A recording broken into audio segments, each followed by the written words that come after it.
Welcome to the Programming Lions podcast. Jayden Jelso joins us today. He is an author, a journalist, a political pundit, commentator, and a resident good guy. So we've got a lot of spicy and fun questions for Jayden. So without further ado, let's get into it.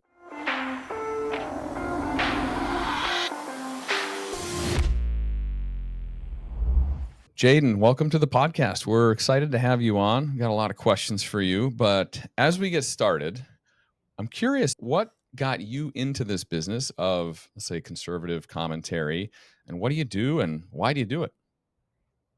I first started out as an author. I grew up loving to watch movies, write scripts, make short films, and write stories. Reading, I just loved doing that kind of thing, engaging with art in that way. As time went on, I started to make more films, write more stories until eventually I wrote my debut novel, which is up on my shelf right there. But one of the reasons why I decided to write it was because of COVID. I was in the middle of COVID. It was September of 2020, and when I decided I wanted to write it, and I had been noticing a lot of crazy stuff going on with the government. Hmm. Not difficult to notice at that in that time period. Right. So I started to notice a lot of that. I was young. I think I was 16. I didn't really know much about government or anything, and we weren't a political family. We never talked about politics. So, I mean, we knew, like, oh, Trump is president. That was pretty much what we knew. Yeah. And because of COVID, we all started looking more into the government and what was going on because it was weird and it was a bit shady. And so that's where I first, started to be interested in politics. And so I decided to write a science fiction dystopian novel based on what I, thought at the time. I was becoming a lot more patriotic just because, of the stuff going on. And I decided, hey, I'm going to write, a dystopian novel about tyranny and Hmm. fighting for liberty and freedom and stuff. And so that's what I did. I was inspired by books like The Hunger Games, 1984, Right. stuff like that, but also like Star Wars and just stuff that I Yeah. liked as a kid Sure. and still love for sure. But I was inspired by that and I wanted to sort of combine elements from all of them and also give a political twist to it. And so I had a bit of commentary about government in there. My views have changed a lot since writing the book. I mean, you Sure. grow and your views change and you change your mind about things, especially with people you meet. So I go back and read it now and I'm like, that's so funny. I thought this at the time, but I think something completely different now. Hmm. So it's fun to see that growth, the growth that comes out of that. But I think when I first started to get into, political commentary was after I saw a Instagram reel of a dad who was begging for his wife to not go into an abortion facility because she had an appointment, and you can just hear him just sort of freaking out. And that was sort of a trigger moment for me. That was, I mean, I'd always disagreed with abortion. I've always thought it's awful. But when I saw that, I realized like, oh my gosh, like this is much worse than I thought. So I remember reposting it, and I had a very small following at the time. I reposted it and did some commentary about how horrible it was. And because I had a small following at the time, I didn't get much, backlash, but I got a little bit. But my Instagram account at the time was meant to promote my work, like promote my books, start my own independent business in, writing books, publishing them, getting people to read them, buy them off Amazon. And it was working. But at the same time, I was also like, I have this platform and I have all these beliefs that need to be fought for, especially in a culture in the culture that we're living in. And Yeah. so I started to, post a little bit more about that. And over the last few years, especially going to college and, meeting my good friends that I have now who are very into politics and also very conservative, and having debates and discussions with them, I just became much more inclined to do political commentary. And I think it can really work well with the types of fiction that I write. Like I write, Hmm. political fiction, and it lends itself well to conservative commentary, especially because art is it can be a window into the human soul, and it can tell you a lot of things that, just reading a boring paper can't. Hmm. Interpretation is important in works of art. I mean, you read a classic and someone will get something completely different out of it than someone else got, and that's really important. So I think that art, especially literature, but art of any kind, can really help a person understand someone else's point of view or bring people together in unity. That said, it doesn't mean you don't fight for morality or you don't fight for the good things in the world. And so that's what I wanted to do. I wanted to, use my voice, my platform, to start fighting against a lot of the depravity and degeneracy that I saw in the world. You see a lot of it even in art culture. And I wanted to write books that advocated for good moral things as opposed to, just write for entertainment. I wanted to Yeah. write so that people come away with themes that make them think, that make them question their own perspectives, that make Yeah. them wonder at the world and want to know more, as opposed to, it just being some sort of slop that you take in for entertainment value. So that's how I got my start. We'll talk a little bit more about degeneracy and culture wars here, I suspect. But yeah, very interesting. And your inspiration, George Orwell and Star Wars and Hunger Games, those are all things we're pretty familiar with. In fact, Will Oh has started man. reading 1984. It's a little dense, but Yeah. it's a great, illustration of kind of what can happen. And it's funny when you say, like, I write political fiction, because if I was to step back and see political fact versus fiction, I don't know if I could tell the difference these days. Right. It's a pretty wild world. I'd like to, because last night I was doing a little bit of research on you, and I found your book. I think it's called Talent or something, right? Yes. And I was reading the description on Amazon. So I'm gonna read a quote out, right, for you and also all the audience. You'll probably already know it, right? Okay. May 2492. It's been years since democracy died. America is no more, each state broken up into their own separate countries, ruled mostly by cruelty and oppression. Oh, wow. New York City is at the summit, having crushed those who opposed them, destroyed those who resisted. Even though this is like 470 years in the future, I was thinking, and this sounds awfully just like kind of similar to today, right? New York City's kind of crazy. So, like, when you were writing this, was that, like, in your mind or something? Uh, This seems kinda true. Yeah, no, it definitely was in my mind. I mean, I was young at the time, so I just pretty much all I knew was, oh, red state versus blue state and blue state bad. I love New York. I think New York is a great city. It's a very hip hub of like culture and industry. And I've been there once and just touring around, it's incredible. Like just, how tall the buildings are, the history that's there, especially American history. And that's what makes me so sad is seeing the way it's run because and the people whom it's run by because you have this great city that has such, you know, great history in it, and it's being destroyed by, like you said, Zoran Mamdani, who's running for mayor, the socialist. And yeah. so that definitely was in my mind. I love New York. I love that setting. So I wanted it to be set in New York, but I also wanted it to have, a bit of a, I guess you could say, realistic spin on it. Hmm. Yeah. um, Hmm. and so I definitely had that in mind when I was Yeah. writing It's it. an inspiration from current events, it sounds like. So Yes, yes, very Yeah. that makes sense. And we'll drop a description so people can check it out. But much so. it sounds pretty fun. We're gonna get a copy ourselves so we can It check looks it out pretty too. cool. Oh, Yeah. thanks, guys. So I heard that I'm going off of the book topic, but I heard that you often speak about Christianity and morality. Mhm. So, what do you think is the most dangerous narrative being pushed right now? I think the most dangerous narrative is probably people who make Jesus's love the only thing. It is the main thing, but they make it the only thing. And Mhm. there are other things that Christ talks about that are incredibly important, like justice and reprimanding and calling out people who are engaging in depravity. That is, I mean, that's a fundamental core of who Jesus was, right? I mean, when the adulterous woman was brought to him, he didn't say, "Oh, good on you, you're great, keep doing what you're doing." He said, Mm. "Go and sin no more." He called her out on her sin, but at the same time, he did say, I don't condemn you. It's the perfect illustration of come as you are, don't stay as you are. And I think especially people who are not Christian and have not read the Bible, who love to quote the Bible at Christians as though they're making a point. Quote, I think it's Matthew 7, where he says, judge not so that you will not be judged. And they take that and they make that the only thing that Jesus taught. Because Yeah. if you call something out, there's like, oh, well, Jesus didn't judge people. And I'm like, yes, he did. That's literally his job. He does tell us in multiple places to judge with righteous judgment, to use discernment. There's a difference between judging and condemnation. Only God has the authority to condemn, but he does tell us how to judge. I judge everything. I mean, I have my phone right here. I'm judging it by looking at it. I have my water bottle. I'm judging it. I'm studying it.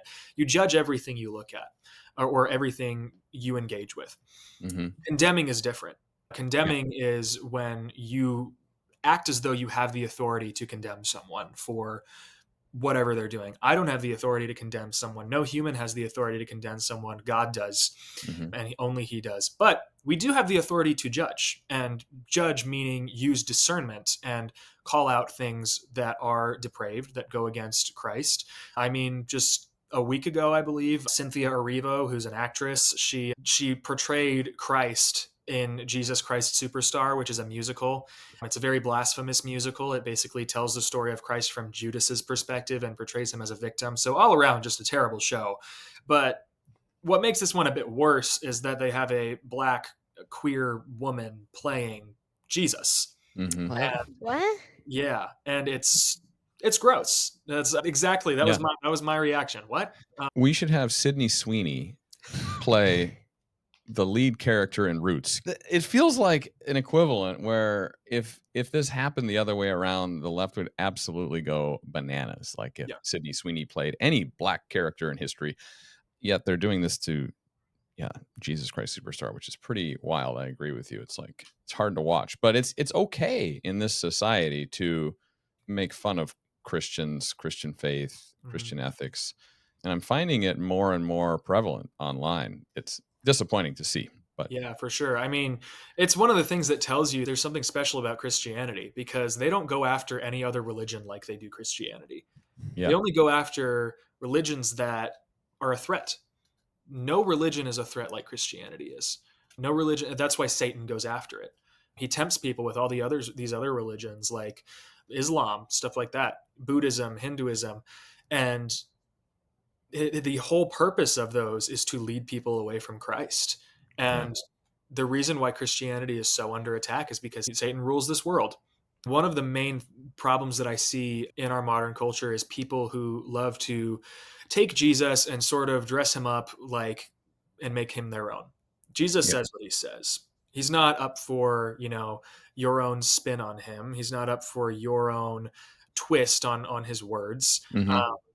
He says what he says, and it's not up to you to add to that or to change it.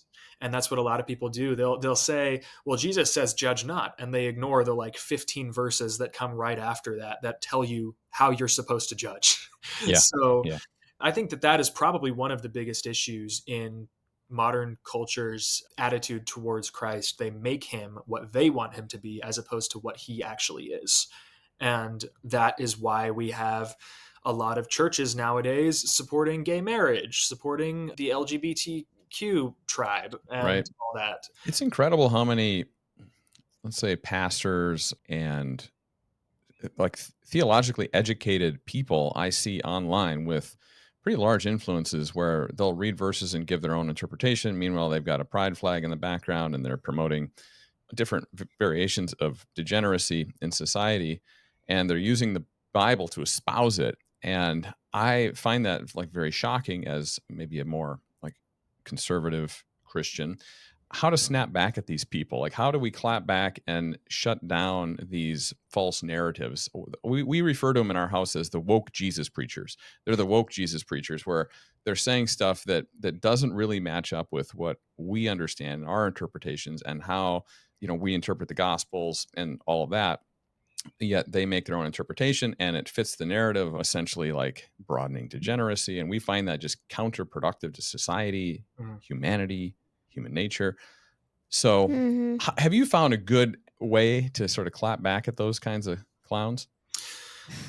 Use the actual Bible and use it in context. You have all these people who will, with theology in particular, people love to make it complicated.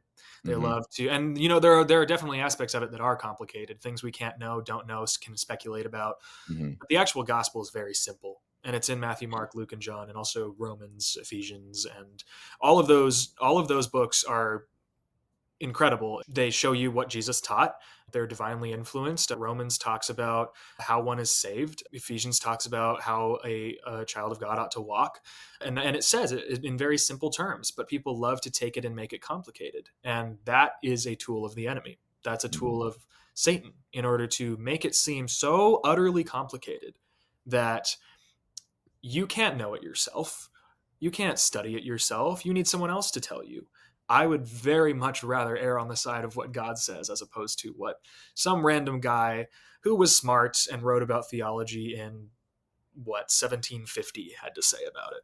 I'm curious because back then, like Gen X, like my dad, he's old, right? I'm old. And before, right, they have, and like judging by stories they've told me and stories Grandpa have told me, and all of the like all those people they've told, it's like so much different rather than now, right? So I'm curious what you think about Gen Z and Gen Alpha, right? How should they like face truth and identity like nowadays? Ooh, that's interesting. So I guess we might want to start with the baby boomer generation, which are like, people who are above the age of 65, I would say. Mhm. So they grew up in what I call, the golden age of America. They grew up in a time where, it was easy to get your first job, even easy to buy a home at age 22. They'll say things like, "Oh, you just got to work hard. We busted our butts. We worked hard, and that's how we got what we have." And it's like, okay, not really. Because what we have now is like we have to work 3 jobs and we still can't make enough to live on our own. I saw this thing the other day where it was like, in order to have the buying power of someone in the home buying power of someone in the 70s, the minimum wage has to be $66 Yeah. in order to have the home buying power, Mhm. which is pretty insane when you think about it. So working hard isn't the issue. The Yeah. economy is the issue. Yeah. And so I think that a big thing, especially with young people, is they understand that working hard isn't the issue. Culture is a big issue, but there are a lot of people, a lot of up and coming people who are going to get into politics, younger conservatives who are a little more radical, like myself, who will get into politics, and I think we'll be able to fix it. We'll be able to, be the strong leaders that we need, as opposed to, people who are still doing things as though it's the 70s. Do you think it can be fixed without severe pain? I don't know. I'm not an economist, that's for Yeah. sure. So I can't really say. Yeah. I'm not quite sure, but I would hope so. I think that a big thing that we need to focus on, though, is as young people, is the dangers of, like you said, identity. It's a problem, but Gen Z is also the most conservative generation in a very, very long time. Like very right wing, not just, soft conservative, like a sort of Reagan type. Mhm. They are like very conservative. And But Gen I think Alpha that's good. might, boys. Gen I Alpha. hope. Huh? Maybe like Maybe. you, maybe if The we could stats help. the stats aren't out yet because Gen Alpha is still pretty young. It's Young these Alpha's guys' still age. pretty young, but we'll see. I think that they We'll will see. If also. we I'm can holding help out them, hope. I'm hoping that maybe possibly this channel can maybe help other Gen Alpha or whatever come over here. Like, hey, That is For sure. like, it is promising to see the trends with Gen Z, and I think Gen Alpha is following along just anecdotally in our experience. But yeah, so that's definitely promising in terms of hope. Yeah. Yeah, no, I think that there are a lot of issues that we need to deal with now that are very important, such as identity, foreign influence, stuff that, is not entirely America first. That we Mhm. need to focus on America. America needs to be fixed. America needs to come first. And then, you know, once America is fixed and once we put America first, which a lot of these young conservatives really want to do. A Yeah. lot of these young conservatives are incredibly pro America first, which is a very good thing, and I'm very hopeful to see that.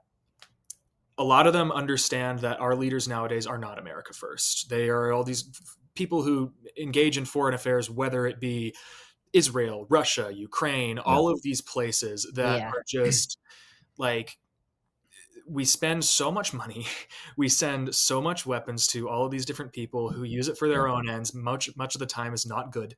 And Gen Z and Gen Alpha, they see that, and they're like, these politicians, even Trump, they're like, these politicians purport to be America first, Right. but their actions do not show that. I mean, Right. actions Right. speak louder than words. So Yeah, and this happens on both sides of the aisle, unfortunately. You have right. to wonder, like, if there's some meeting that they go into when they get to Washington. It's like, well, hey, this is, you know, this is the avenue that you got to take because your pockets are going to get greased by this thing, and then this happens, and we need power. And I don't know what happens, but they seem to like forget America first when they get to Washington, and then Oh we yeah, no, they get don't into all care. these They care about the money they make. They care about their own status. They care about blackmail. I mean, Mm-hmm. the whole That's Epstein the real thing. thing. Yeah, Yep. the whole Epstein thing. Crazy. He had a lot of blackmail. There's a Mm-hmm. lot of blackmail that goes on in Washington, which is another reason why a lot of these people just do not make decisions that are in America's interests. Right. So I think that that's probably one of the biggest issues that a lot of younger people understand. I think there was a poll that came out recently that showed that baby boomers are very supportive of, like, our allies, very, very supportive of our allies, and want to help them as best they can. Young people, they see that, Mm-hmm. and they understand what's actually going on. There was another poll that was like 70% of Gen Z wants to pull away. Yeah. They want to focus on America. Yeah. They don't want to, because they're the ones who actually have to grow up in this scenario. Right. Baby boomers have grown up, they've achieved all their end goals. They don't really need to care about it anymore. Yeah. So Gen Z are the ones who actually have to grow up in this world. And so we Yeah, need to and figure out ways in which to figure out how to fix it, because we were left something that's not exactly intact, and it needs to be repaired. the boomers unfortunately kind of sold our future, and Yes. I got to reap a lot of rewards from inflation as a Gen Xer, buying a home in the early 2000s and being able to have it, my assets grow over time. But Right. a lot of this, I would say, like stems from inflation. We went off the gold currency in the 70s and we started borrowing against our future, taking on debt and printing more money, and then assets inflated. And so you alluded to a couple of the biggest things, but homes, healthcare, and school have outpaced even inflation. So inflation's been rough, but they've outpaced inflation at double digit paces. And so yeah, it's put this generation at a real starting block challenge. And so that's ultimately kind of what got us into this. Is I was looking at the kids' future like, wow, Yeah. these guys it got a tough road. This is Mhm. not going to be easy. Yes, you can grind and work hard, but you almost have to be an entrepreneur, start a business if you want to have enough like wealth to buy a home and do the things that I got to do or my parents. And you've probably seen the studies. I think I think that Gen Z is the first generation in the history of America that will have a lifestyle less than their parents Mm. in terms of what they can buy and everything. So I don't like yeah, that. it's pretty tricky. You also touched on the foreign affairs thing, and it's definitely coming under a lot more scrutiny. So I suppose there's a universe where we have allies and we're involved, but it seems like we're almost like fighting proxy wars in some of these situations. And so yeah, it's concerning. I do agree with you. Like, I don't really like the idea of getting into foreign wars because, like, maybe then say we lose that war. Oh, now we have a new enemy, right? And we lost an ally. Yeah. It's kind of stupid, but but I do think like some places it makes sense why we want them to win more than the others. Yeah, no, for sure. No one wants Hamas in power. War is definitely a messy thing, and there are rules you do need to follow. I guess I can say this. There's no doubt in my mind that Epstein was Mossad. There's no doubt Mhm. in my mind. It's pretty blatantly obvious with all the evidence that comes out, which, begs the question, what influence do they have? Yeah. There's nothing wrong with asking that, but Yeah. people will get really upset if you do. I mean, I think I've been called the second coming of Hitler before because I was Oh, like, yeah. We yeah, have Hitler Youth and stuff, like yeah. Yeah. I'm just questioning Israel's influence. There's nothing like anti-Semitic about that. There's nothing hateful. It's just a valid question to ask. I And think like two things can be true at once. One is Israel. You could make the argument that Israel is attacked and there's terrorism in their neighborhood, and they should have the right to sort that out, let's just say. Right. And then the other thing that could also be true is they have developed an incredible amount of influence through extortion tactics, Mossad tactics, Epstein, Mossad, like that also can be true. And that they have an unknown power dynamic in the world that we don't fully understand. And so I think both of those things can be true at the same time. Absolutely. And in some ways, boys and I were talking about this, but in some ways you got to like admire what Israel has done. They almost got wiped off the planet, right, in World War II. And then they probably got together and were like, well, we're not going to let that happen again. That's not going to happen again. We are going to put in measures to make sure that doesn't happen again. And so it's not crazy to think that they went to extreme measures to make sure that like that kind of stuff doesn't happen again, meaning that they have like strong power dynamics around the world. So I don't know. Kind of crazy. What do you feel like are going off that like Israel talk, but what do you feel about like fake conservatives and organizations trying to promote like the Fake conservative. Yeah. I can maybe shed light on this. We watch conservative media, we watch liberal media, but we see people on big channels, you know, whether it's PragerU or Turning Point or some of these, and they don't seem like real conservatives in terms of how they live and what they espouse. Yeah. But they're popular. And so is that what's going on? Is they just like bring popular people in even though they're not really like demonstrating the movement? Well, it's what I call liberalism in a MAGA hat. Mhm. It's the most sort of base level mainstream talking points that they just espouse over and over again that really mean nothing, but they're attractive. So people like them. Emily Saves USA. Emily Saves America. Yeah. Emily Saves America. She will not be saving America anytime soon with the way that she Tommy Lauren, a lot of Fox News personalities, PragerU, they're very libertarian. Libertarianism is not conservative. It's actually an offshoot of liberalism. Yep. And people like Emily Saves USA, they are what, a lot of people would call grifters. They like the attention. They like being successful. But, they also like wearing a MAGA hat. And so she does stuff like I don't know if you've seen it, but she has bragged about how she does drugs. She's bragged about how she sleeps around. She's bragged about all of this stuff. And then she criticized somebody's, I think it was Sarah Stock's ring the other day. That was kind of a Sarah low Stock, blow. She's a great person. I've corresponded with her a little bit. She posted her engagement announcement. Pearl Davis comes after her and says like, leave it to a modern conservative woman to turn her like marriage into a marketing opportunity. And I'm like, what? She's just sharing her announcement. Emily Saves USA comes after her, jokes about her ring size. And Emily Saves USA, I think a couple weeks ago, was the one who said the very true statement that no one hates women more than other women. I mean, they cry about misogyny. No one hates women more than other women. That's true. It's not men who are the problem. It's other women. Yeah. And the only person who I saw apologize was Xavier DeRusso, who is part of PragerU, I believe, or at least he used to be. He might still be. I'm not quite sure. Yeah, gay conservative influencer. Yeah. And that's a thing. Like, I'm like, okay, hold on. Are these really the people that we want to be, the face of the movement? The face of the movement. Yeah. Because living that kind of lifestyle does not align with conservatism. With conservatism, you're trying to conserve something. And, he did say in his apology, he said that it was petty of him. He said he shouldn't have made fun of her ring size. He said that he was happy for her. He also said that he does hope that society becomes more conservative than he is. And that's great. But the funny thing is, he was the only man in that mix who was going after her. And he's the only one who apologized.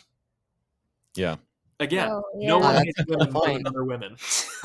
Yeah. So it's sort of what a lot of people call covert feminism. Feminism is like radically antithetical to conservatism in every sense, even first wave. And these people like Emily, she has admitted to being a feminist. She also supports abortion. So does Tommy Lauren. Tommy Lauren says she supports abortion because it's not the government's job to regulate that. Right. It's like, what? Then what is the government's job? If the government's job Yeah. isn't to regulate and say you can't murder someone, Mm-hmm. then what is the government's job? Yeah. And Yeah. a lot of these people, they get up on Fox News, they have their teleprompter, they read off the super mainstream, boring, like conservative talking points. But the moment Yeah. you put them in a situation like a debate, Yeah. they crumble. They can't like articulate a point to save their life. It's these fake grifters that we are making the face of this movement that should not be the face. Right. We have maybe diversity in the movement. And I suppose there's a world where like you can be a drug addict and still say that, hey, drugs are bad, but on the other hand, the people that are being put in front of the community to espouse and demonstrate like what conservatism is, you would think that we would make very select choices in who those people are. Absolutely. And to your point, like that doesn't seem to be happening. It's maybe more of a popularity contest than it is like a who can actually defend their worldview the best. Yeah, for sure. I see it on the far right, like with Sarah Stock, with Kai Schwemmer, with Elijah, the founder of the Rift TV. You see it with them. They are very coordinated. They all have their set, they're very consistent. They Yeah. know what they're fighting for. They are not grifting. Some of them look more for viral moments as opposed to Sure. actually arguing a point. But those are, the more Groyper types, you would say. Yeah. But you see them and they are a collective. There's disagreement within them, but they all agree on what conservatism and traditionalism is. Mm-hmm. They're not saying, oh, I'm a conservative, but I'm going out and I'm sleeping with a bunch of people and doing drugs and cursing every other word. That's not Right. conservative. None of them do that. Well, hopefully they grow in popularity because we do follow some of those actors in the space. So Wait. I'm just curious because, like, this is like this topic's kind of like about who's real and who's fake. That's kind of like what we're kind of talking about right now. mm, What do you feel about Charlie Kirk? Do you think he's like? Do you like Charlie Kirk? I do like Charlie Kirk. I think that some of the stuff that I watch of him, I'm like, okay, it's a little more of the debate bro side of things. I'm more focused on getting a gotcha. But overall, I think he's a very good figure in the movement. I think he has. I mean, he founded TPUSA, and his goal was to swing the voting meter, I believe, 10 points over the 10 years, and he did it. He did it, mm-hmm. and that is an accomplishment that is to be celebrated. Like he did a great job with that. He's one of the reasons why Gen Z is so conservative, because they've got those figureheads who are actually listening to them and fighting for them, and he understood that even 10 years ago, and that was very, very intelligent of him. I saw the spoof of him on South Park the other day. It was We watched that. really Yeah, that that was was funny. interesting. hilarious. It was really funny, and it's funny because, like, the libs, they melt down when he finds it funny. They're like, Yeah. well, you understand that they're making fun of you, right? And it's like, yeah, he understands. He thinks it's funny. Right. Now, there are things that he says, certain things that he says that I disagree with, but you're going to find that with anybody. I don't agree with everything everyone says. So, but overall, I do like Charlie Kirk. I think he's a great figure. Mm-hmm. Yeah, I He agree. follows Like, you onto guys. a lot Doesn't of he? his stuff. He's a pretty cool dude. Yeah, he follows us. We live in Phoenix, and so they're headquartered here, and Right. we've taken part in some of their events. We've had the opportunity to meet Charlie. We'd love to have him on our show at some point. Yeah. I don't know if you've gone to America Fest, but we had a media booth there last year. We may have one this year where we're able to meet with people and record and do podcasts and do some live sessions and stuff right from the event. So Right. yeah, so they've been a great organization to be involved with. We didn't make it to Student Action Summit. We had a conflict, but perhaps next year that might be a better fit given where we're at and our demographic and everything. Right. I But wanted to go to Student Action Summit as well, but I'm a broke college student. I couldn't pay for the flight. So get some of those books out, then we'll get some yeah, more for of sure. those No, for sold. sure. I mean, I keep getting distracted with stuff. So Yeah. I'm trying to release the second one here pretty soon. So Oh, very cool. Oh, Very really? cool. It's a good organization. We don't agree with everything either. This is one thing actually I find interesting about the right is where the left and there's probably like benefits and drawbacks of this, but I find that the right disagrees on like things within the conservative movement and culture, and it's kind of okay. Like you'll see, for example, Charlie Kirk debate with, I don't know, like another right-wing person, and they disagree on a couple things, but then they hug it out and have a beer afterwards. right. On the left, it's like full compliance or on a live. Like you have to comply on the left. And this is something we notice is they all have exactly the same like belief system. Right. That would be concerning to me that I have to like toe the line and believe everything. Otherwise you're ostracized and all Yeah. of that. So Right. Yeah. I mean, I saw I believe it was a scatter plot, like a graph of the diversity of thought on the right versus the left. And on the right, you have points all over the place, like Yeah. all over the place. Like this is the diversity. They did like a massive study, a massive poll, and they came out with like this massive different scatter points of what the right thinks. Yeah. Then you go over to the left, it's about this big. A Yeah. lot of Yeah. different points, but it's about this big. Whereas over here, It's there's so much different stuff. It's a So, hive mind, essentially. Like we describe it as a hive mind when we talk about it. But in some ways, it's beneficial for them because they can coordinate and operationalize their messages and their movements like much more streamlined than like we can maybe on the right. Do you think that biblical values should be allowed in the public square, like everywhere, and like used, Mm. basically? yeah, I do. Absolutely. I mean, we had, I can't remember exactly when, but not that long ago, we had, Bibles in schools. We had Bible classes. We had Mhm. scripture studies. I mean, I can't remember what state it is. Might be Louisiana that required that the 10 Commandments were put back in school. So, at least give students a sense of morality. Everyone always says church and state should be separated. I don't necessarily believe that. I think that it's very important for biblical values to Christian nationalist. You're a Christian nationalist. 100% guilty as This charged. is what it's funny. People say that like it's Nazi or something, but I ask people like, well, what is the worst thing that you think the Christians are going to do to you? Like make you get rid of degenerate material like pornography or promote nuclear families and marriage and have policies that promote the wellness of a family and children. Like what do you think the worst is that they're going to do to The you? worst that we would do is like church is a good thing. Say church. I mean, you don't require anyone to go to church. Promote church, promote biblical values, promote the nuclear family, promote not getting fat, which is in fact a Christian virtue. Yeah. I mean, it talks about gluttony in the Yeah. Bible. And just promote a sense of morality. Obviously, you can't force everyone to stick to that because their belief is between them and God.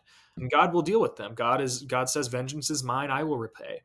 The best we can do in our time is promote these values, normalize them, not let people kill their children in the womb, not allow gay marriage, not allow trans surgeries, stuff like that.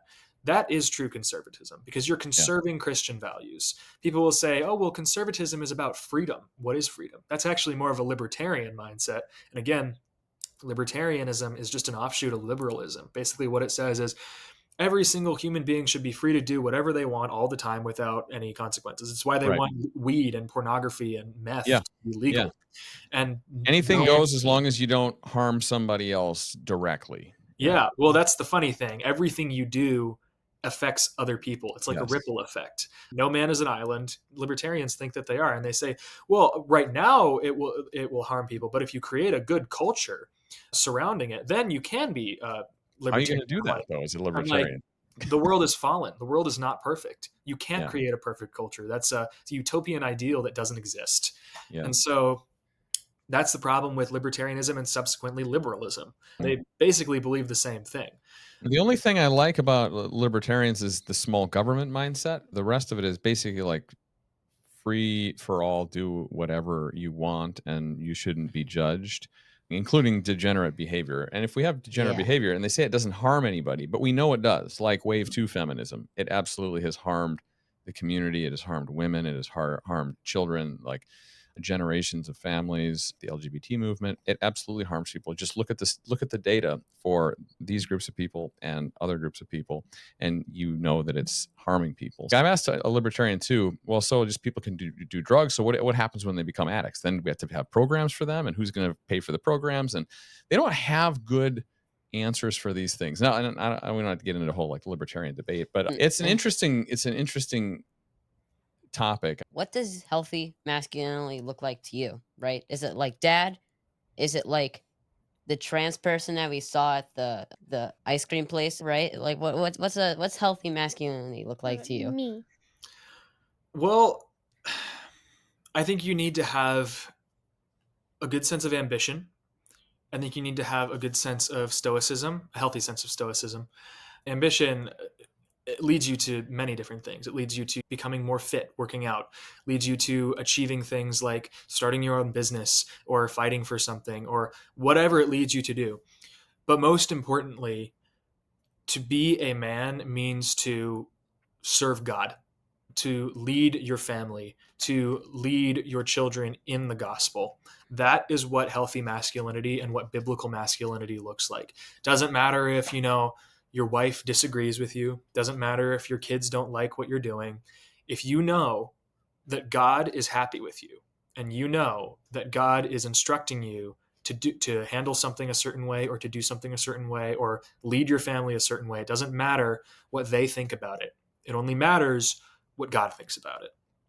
And that is the virtue of a good Christian biblical man, is leading in faith, leading in biblical values, and leading as God's child. And when you put that before anything else, the other things will follow.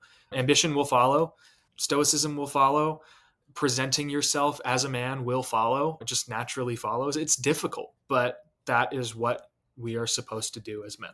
We don't have it easy, like feminists say. They're the ones who sit in their sweatpants on a podcast with a glass of Chardonnay in their hands, talking about how men all suck and they don't need them, when we built society around them. We built the reason that they can have their Chardonnay. We built the reason that they can buy their favorite Lululemon sweatpants. That is us. That is not them. Facts. And, Facts. I might get hate from even my own followers for saying that, but it was not women who built society. Yeah. And it was men striving for a higher ideal. Western society in particular, men striving for a higher ideal, whether that be the Stoic philosophers in ancient Greece, whether that be the people during the Crusades. It was men striving for something higher than themselves, as opposed to something for themselves. Mhm. And Yeah. that is what healthy masculinity looks like. I love that. Amen. I love that. That's really good. All right, this is my final question. Okay, so do you have any advice for young conservative content creators trying to get things out there? So what's advice do you have for them? I would say study history for sure, study politics. I am still catching up on that myself because I wasn't interested in any of this stuff until like 5 years ago. So I am catching up on that myself. I'm reading a couple books right now that are on politics. I'm taking a history elective in school this upcoming semester. Definitely read novels, not necessarily just novels. Read the classic epic poetry. I have the Iliad and the Odyssey up there. Mm. Read those. Those are great. Read great works of fiction, of Western philosophy. They are difficult, so you might want to ease your way into them with easier Yeah. stuff. Something age But appropriate. We'll figure it. We'll find. yeah, for sure. But that is incredibly important in order to be able to develop your analytical skills, because you can know like how our government works, you can know history, but if you can't analyze it, that's an issue. And I think that's one of the biggest issues with a lot of modern conservatives today. The best way to learn how to analyze is, I believe, through reading fiction. That's why I'm an English major. I mean, in English, you are literally required to write 20-page papers about some of the most difficult texts, offering an interpretation and proving that interpretation. Sure. It teaches you to argue, teaches you to interpret, teaches you to analyze. And that is incredibly important, especially in the world of politics. Okay. All right. Wow. All right. Well, this was a lot of fun. We appreciate getting to visit with you and hear your story. For people listening in the audience, what is the best way to find you? You can find me on Instagram just at Jayden Jelso, Jayden Jelso. No periods, no asterisks, no hyphens or anything. You can also, that's where I have my largest following, but you can also find me on YouTube again at Jayden Jelso. And then you can buy my book on Amazon. It's called Talon by Jayden Jelso, and you can read it and hopefully love it. So All right, beautiful. Well, so as long as we got the name right, we can find you anywhere, it sounds like. yes. So that's great. Well, thanks again for coming on the show. We wish you all the luck in your education, your career, and your influence online. And we love your takes on things. So keep up the great work. And it was great connecting with you. It was great connecting with you guys as well. And you too, you guys got a good path ahead of you. Thank you. Thank you. That was cool. Thanks for coming on. Absolutely.